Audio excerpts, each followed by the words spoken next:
Well, hey, everybody, welcome back to another episode of the Tattoos and Toddlers podcast. And I have had the pleasure of meeting so many people all across this world so far that come in and tell me all about their businesses, their life, whether they've had family, whether they've had tattoo stories. I've got a mixture of everybody coming on, but today I have somebody super, super special, and I want y'all to meet Jocelyn. Hi, Jocelyn, how are you? Hello, I'm great. Good to be with you today, Jen. Go ahead and introduce yourself a little bit. Sure, my name's Jocelyn Hasty, and I have a really unique history and blend of skills and experience. I spent 35 years in the energy industry as an accounting supervisor. I also spent more than 30 years breeding, training, and showing Peruvian Paso horses.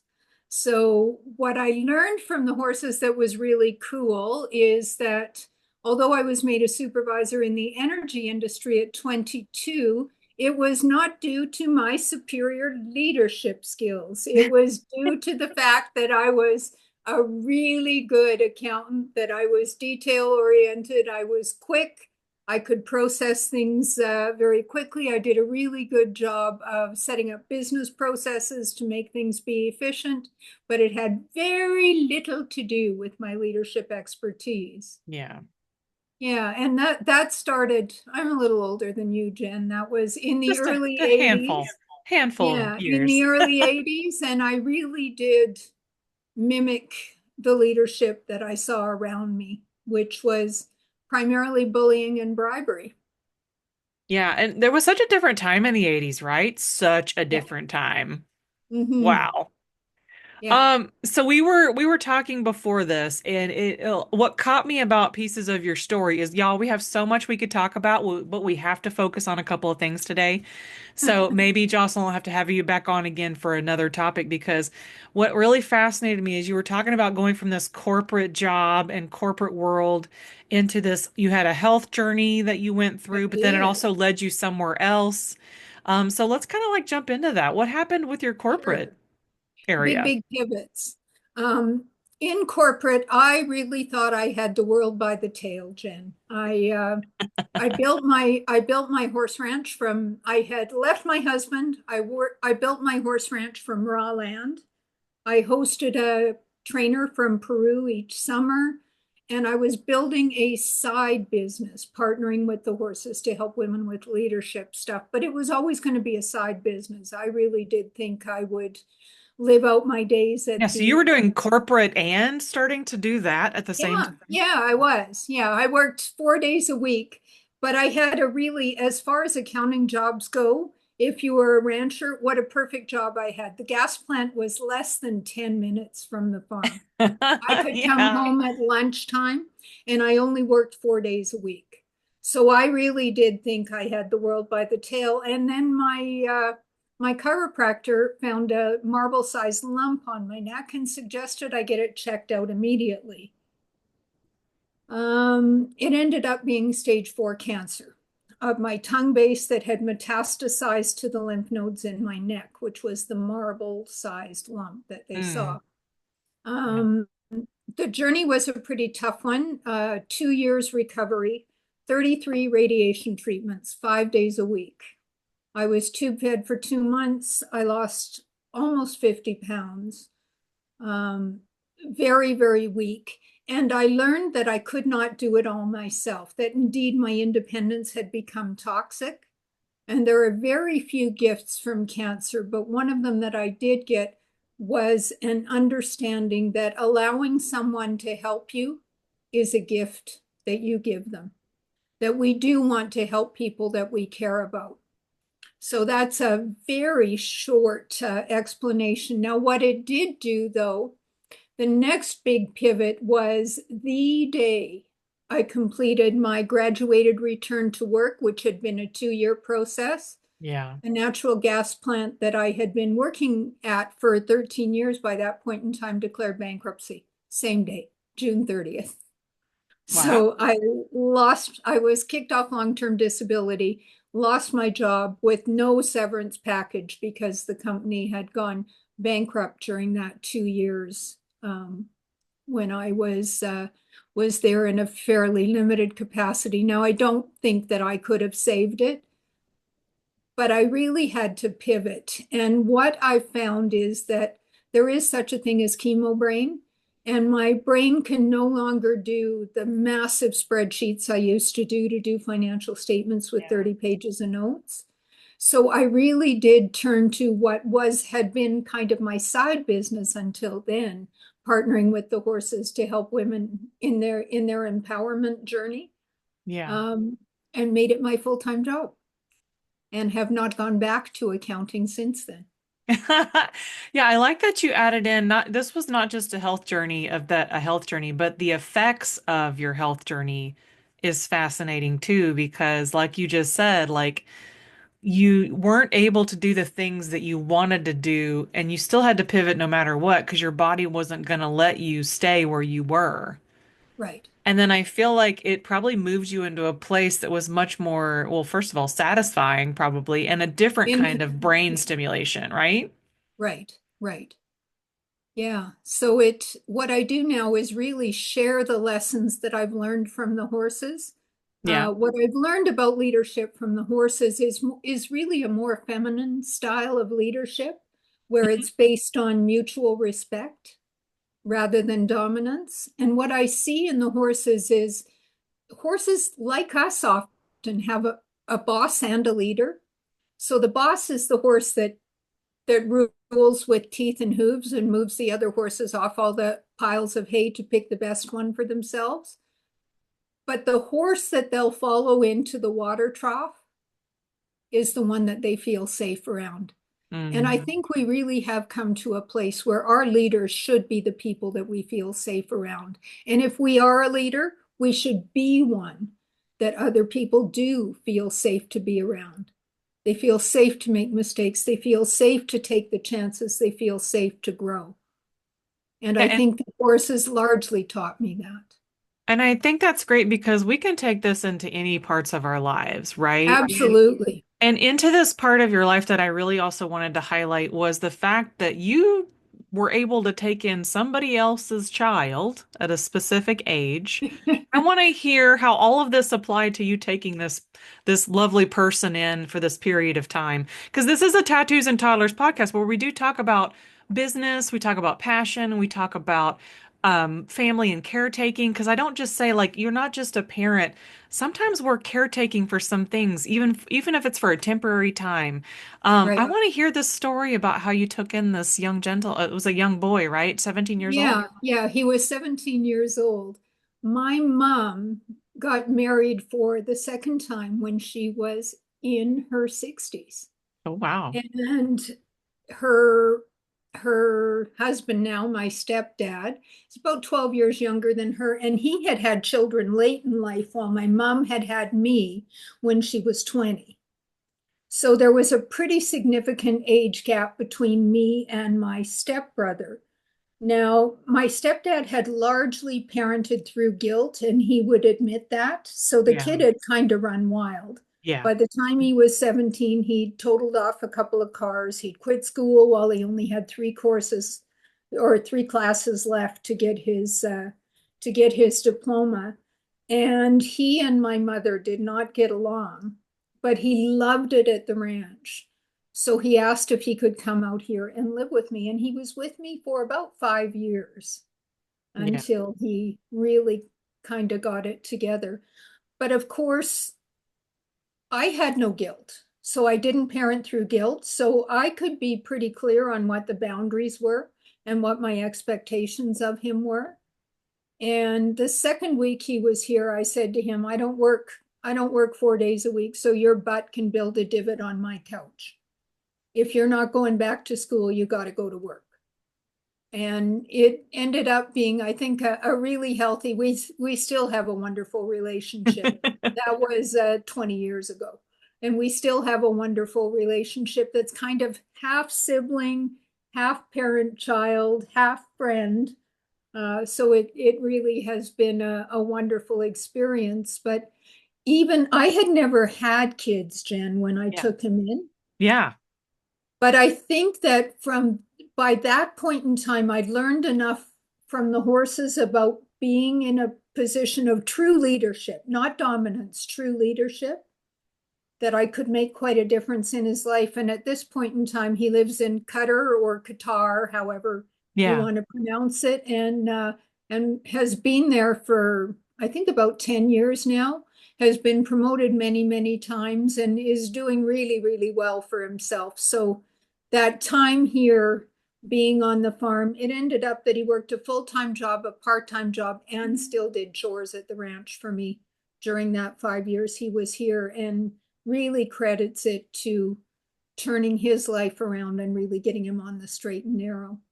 So I believe that we don't have to have our own children to make an impact on other people's children. And I also do that through 4-H. I judge 4-H, and I work as a speaking coach for the Calgary Stampede Princess and First Nations Princess, both of whom are like 18 to 24-year-old age. So I love working with young people, and I love toddlers too. I find what I love about toddlers is they tell you the truth.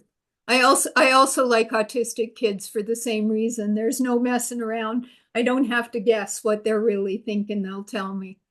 It's very true. It's very true because how often do we run from the truth? Sometimes we don't want to hear it. No, Just get we don't around a want to hear kid. it. That's Yeah, true. The get horses around a have kid, taught they'll me tell you though. everything. Yeah, and horses too. Well, if I show up and I'm not present, I'm not in the moment, my head's somewhere else, the way they respond to me is very different than if I walk through the gate and I'm present and focused and paying attention to them. It's really different. So I find they are the world's biggest mirrors, um, not in terms of doing what I do, Yeah. but showing me what I am doing. Yeah. That kind of mirror. It's such a beautiful, it's because it's different if we're talking about nature and all these other things. We're talking about little beings running around. Like I have three cats and I look at them each as individuals and they all have personalities and they yes, they Personalities. have their purrs. They literally all three purr differently. And I keep telling the old man to teach the little ones how to purr louder so I can I know it's not realistic, but I have hopes and dreams. But it's just so fascinating to know that animals and so many people resonate with certain different kinds of animals. And Right. that's why I wanted to definitely have you on because we were going to talk more about the horses and the ranch in another episode. But Yeah. also like, can we go take a few minutes to go even further back for you? Like, did you ever see your life or this future for yourself when you were even past being an accountant? The young version of you growing up whenever you Absolutely grew up, not. I grew up in the city, and all I right? was worried about was climbing the corporate ladder. Yeah. That was really important to me. So I was pretty dang proud of myself when I was supervising a staff of 5 accounting clerks when I was 22. Yeah. I mean, I never would have dreamed it, but when I married a rancher's son, and I really did find my heart and soul in horses and country living. I cannot imagine living in the city. Sometimes when I go into the city, Jen, I Yeah. feel almost physically assaulted by the number of people and the noise. Yep. I'm so used to so much quiet living where I live, and it's fascinating to me. I also thought I was an extreme extrovert, and I've discovered I'm not. You cannot live out here alone as an extreme extrovert. You'd go Yeah. crazy. Because So you need other people for sure. yeah. Yeah, and I mean I certainly get that, like I am with you today. I can Yeah. do that online. But still, I have discovered I'm not nearly the extrovert I thought I was, and I'm good with that. I'm very good with quiet time, and in fact, kind of need it. Yeah, because there's always so much, even if we're alone, we're not really ever alone, right? Like we've always got, because we're left alone with our thoughts too, and our Yeah, imaginations and the things that we think about every day, or the things that we go experience every day out. Even out in the country, there's plenty going on. Plenty yeah, going on out there, I'm sure. mhm, yeah. So, I was telling my daughter yesterday because she doesn't have the concept of how much change I've gone through as a young person. So, when I say, revisiting this young piece of yourself, it's kind of like an exploration of how you started and how you're doing now. Like you just said, you had this figuring out you're not necessarily an extreme extrovert, and I've figured out that I'm not necessarily an introvert. I'm kind of in between, but I'm definitely much more of a homebody now than I've ever been. And it's so weird because I know everybody has this different definition of who I am, and I'm like, I don't think you really know. Well, and indeed they can't, right? Yeah. They only see certain parts of you. They only see you in certain circumstances. Yeah, there's nobody that lives here with me every single day except for my husband and kids. So like only we know our everyday life. Yeah. And it's just And kind of and funny. I don't know if you're like me. Sometimes I surprise myself when I sit down and reflect on something. Holy Dinah, I didn't know, or I think I've absolutely dealt with something from my Yes. past, and then I get triggered and I'm like, where did that come from? I really did think I dealt with that crap, but I haven't. It's at a deeper level. Yes. Yes, Yeah, that's and been I happening for really do. me. Yep. Yeah, I really do think that dealing with that crap is our life's journey. Yeah. And it is the journey of a lifetime, and we're never finished. Yeah, and ignoring it doesn't make it go away either. So Absolutely not. No, no, denying it is I honestly believe that part of the reason I was susceptible to cancer was because of all the lies I told myself about who I was and what I wanted yeah. for so many years. And all that, if I had $1 for every time I said to myself, it's not that big a deal, when it Ooh. was, Ooh. I'd be pretty rich. It's not that big a deal. Can you give me an example of that real quick? Sure, someone speaks disrespectfully, and I just make oh, it's not that big a deal. He was thinking about something else, and he may have been, but that doesn't mean that I need to allow him to speak that way to me. That would Yeah, be an example. that's so interesting. That Yeah. someone treats us badly and we say, oh, it's not that big a deal. And we It's don't have to be nasty in drawing the boundary, but if yeah. someone consistently speaks to us disrespectfully, I believe that we absolutely should say it is a big deal when you speak to me that way. Yeah, because it's like we're almost denying that something hurt us in that moment too. Like for Right. me, sometimes, and I know so many people that it's days and sometimes weeks later you realize you were hurt by something that Yes, somebody might have because said. yes, that whole denial thing, yeah, it's not that Right? big a And deal. it's like And then it's such a hmm, journey to be of self-exploration to learn that just so everybody's listening here. This is a skill that you can learn. This is it not is necessarily come easy for everybody. You have to learn how to enhance the skill of being aware of self-awareness, absolutely. And yes. I think for me, when I began to be aware, Jen, was when I started doing body scans, where I would notice actually maybe it is a big deal because my throat is tight Uh-huh. or my stomach is in knots. So I started doing what I call a body scan, just a Yep. little body scan to see Checking am to I see where tight enough? stuff is. Yeah. Yeah.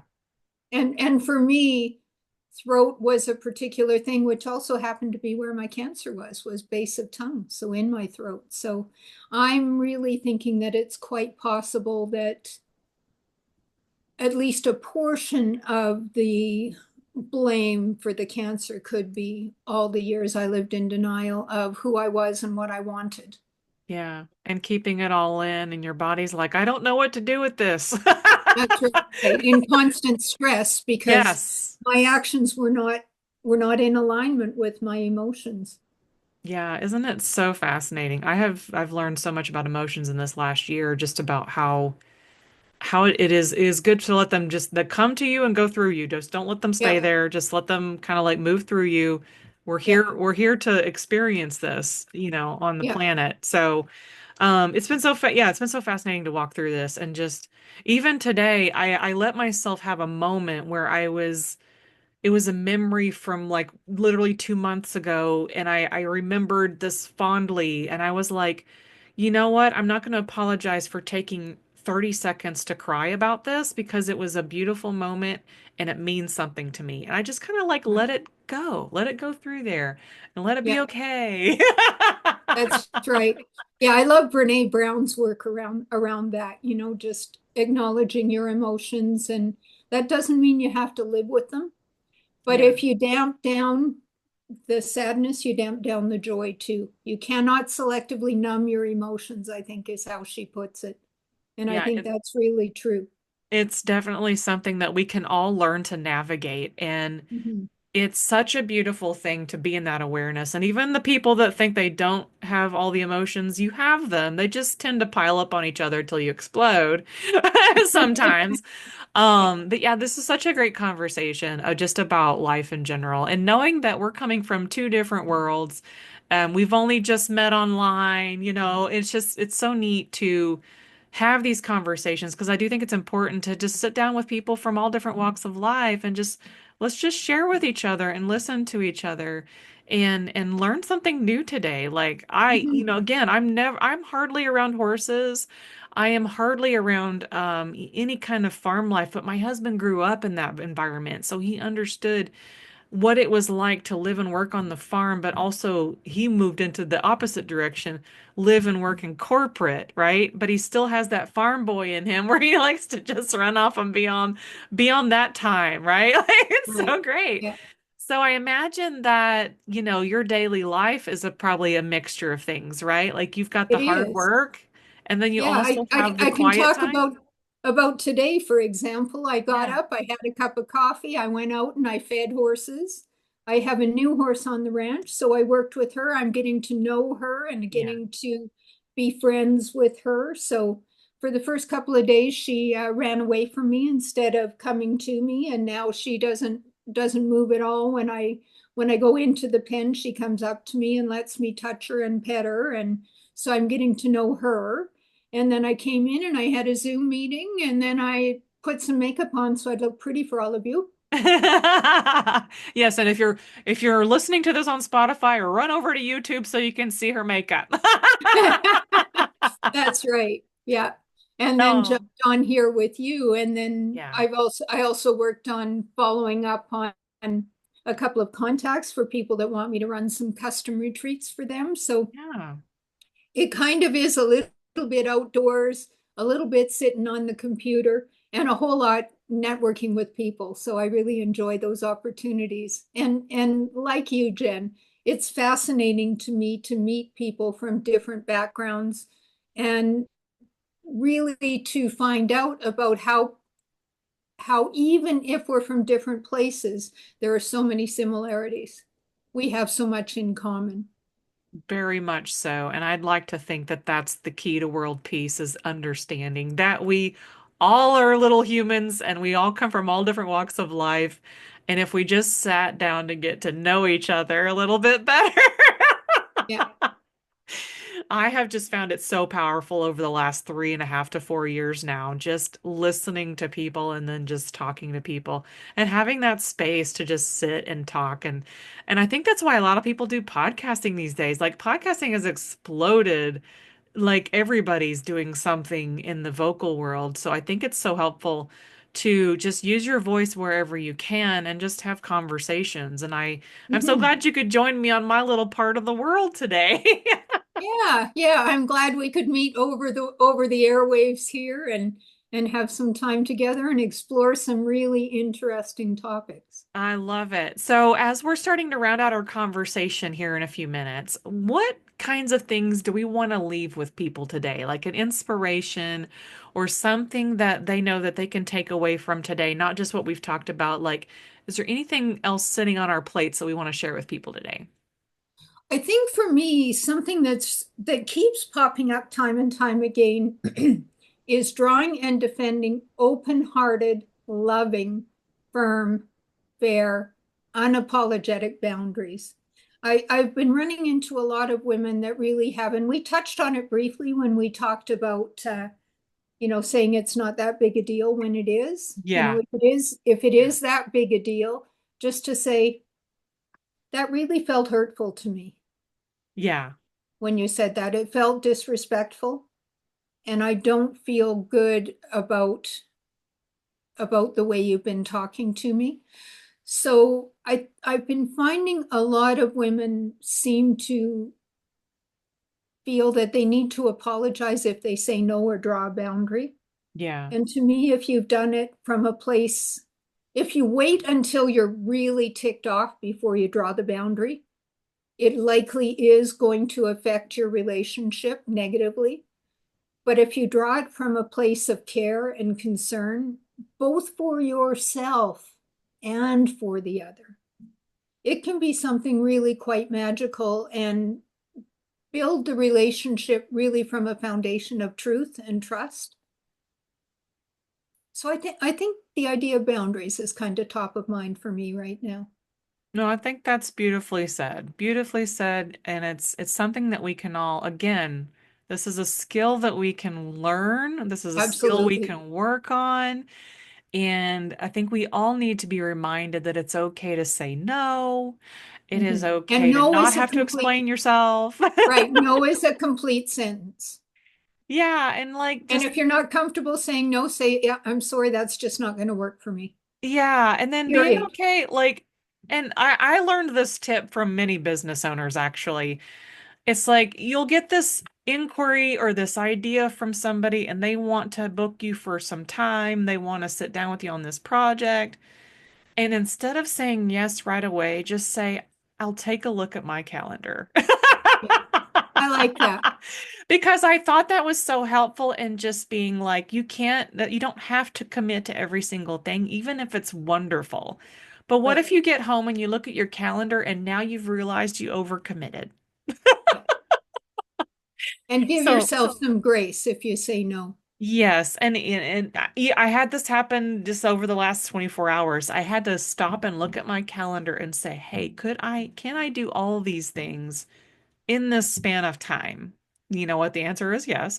But like I had to really think about it, like, Mhm. especially the next couple of months. If you're super busy and you have a lot of projects you want to do and need to do, you might ought to just look at your calendar and say, no, I need to block off these 2 days for rest, these 2 days for work.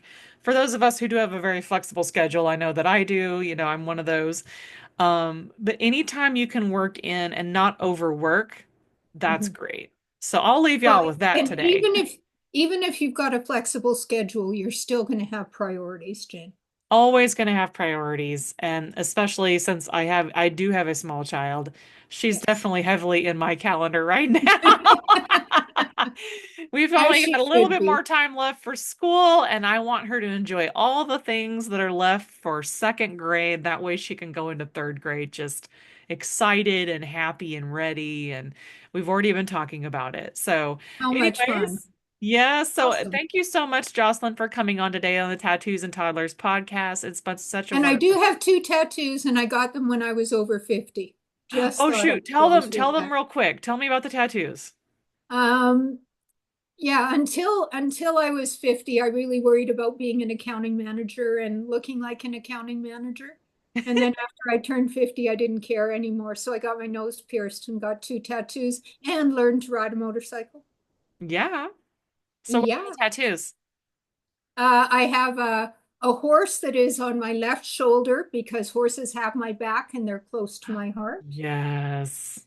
And on my right shoulder is a lotus blossom and a butterfly because lotus blossoms, of course, grow up from the mud and the muck, and butterflies have to change from caterpillars Completely. in order to be able to fly. So that's my tattoos. Well, those are very, very meaningful. And there's something about having meaningful artwork on our bodies that remind us all the time about the things that we're connected to. And so much so that it's connected to our purposes and our passions and our identity and all that stuff. It's so Right. fantastic. Are they in color? Yes. Full color. Full Awesomeness. color. Yeah. Yeah. And about about the whole size, my whole shoulder blade on each side. Yeah, so these are not 2-inch tattoos, people. No, these are not 2-inch tattoos. It's the whole shoulder blade, both sides. Yeah. Oh my gosh. I bet that was fun to sit for. It was really fun doing the artwork and the design with the I fellow. The one of bet. them is actually it's my logo too. Because I took a marketing course that said you should have a logo that you love enough that you'd consider tattooing it on your body. So I Oh, did. that's funny. All right. Well, thank you so much for coming on today. It's been so much fun to sit with you, and we will look forward to maybe seeing you again in a future episode.